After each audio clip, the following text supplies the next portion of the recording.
আসসালামু আলাইকুম বন্ধুরা। যাদের ল্যাপটপ বা ডেস্কটপে উইন্ডোজ 10 অথবা 11 ইনস্টল করা আছে এবং এটা যে কোনো কারণে ডিঅ্যাক্টিভেট হয়ে গেছে এবং আপনাকে দেখাচ্ছে যে অ্যাক্টিভেট উইন্ডোজ, যেমন ধরুন আমাকে এখানে সিগন্যাল দিচ্ছে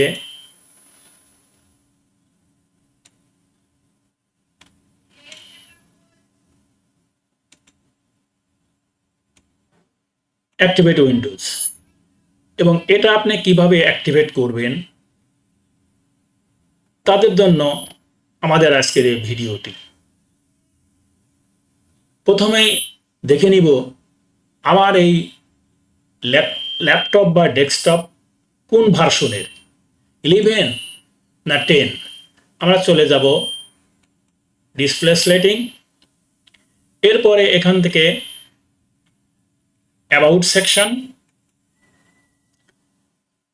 সেকশনে গিয়ে দেখব যে আমার এটা উইন্ডোজ 10 প্রো।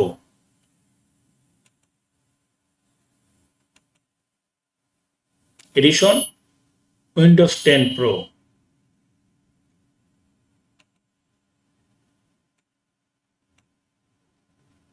তাহলে আমার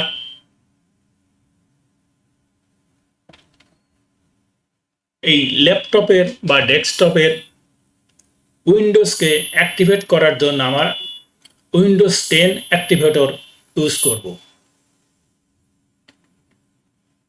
এর আগে প্রথমে আমাদের ল্যাপটপ বা ডেস্কটপের আমার যে অ্যান্টিভাইরাস আছে এটাকে ডিঅ্যাক্টিভেট করে রাখতে হবে।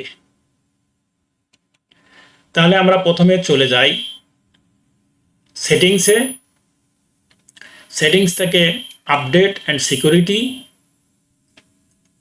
এখান থেকে Windows security, virus threat protection.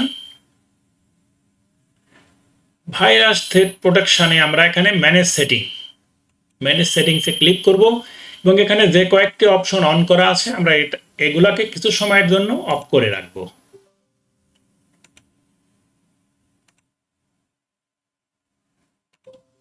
এবং আমার উইন্ডোজ অ্যাক্টিভেট হয়ে গেলে আবার এগুলা অ্যাক্টিভেট করে দিব। এখন আমি প্রথমে চলে যাই একটি ব্রাউজারে, এখানে গিয়ে সার্চ করব KMS-full।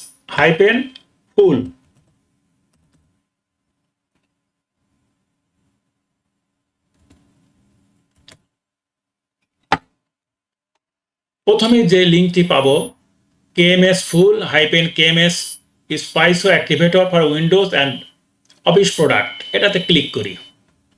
ক্লিক করার পরে আমাদের এরকম উইন্ডোতে নিয়ে আসবে।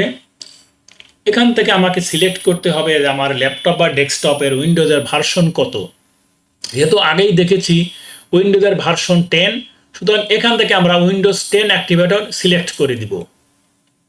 সিলেক্ট করার পরে এখন আমরা ডাউনলোড উইন্ডোজ 10 অ্যাক্টিভেটর এটাতে ক্লিক করব। ক্লিক করলে আমাদের হয়ে গেলে এই অ্যাক্টিভেটরটি জিপ ফোল্ডার হিসাবে সেভ হবে। এই দেখেন KMS অ্যাপ সেটআপ, এটাকে আমরা আনজিপ করে নিব। আনজিপ করার জন্য এই ফোল্ডারের উপর আমরা ডাবল ক্লিক করব। ডাবল ক্লিক করলে এরকম একটা ফোল্ডার হবে, এটাকেই এখন রান করাতে হবে। রান করালে অটোমেটিক্যালি উইন্ডোজ অ্যাক্টিভেট হয়ে যাবে, উইন্ডোজ 10 বা 11 অ্যাক্টিভেট হয়ে যাবে। Thank you.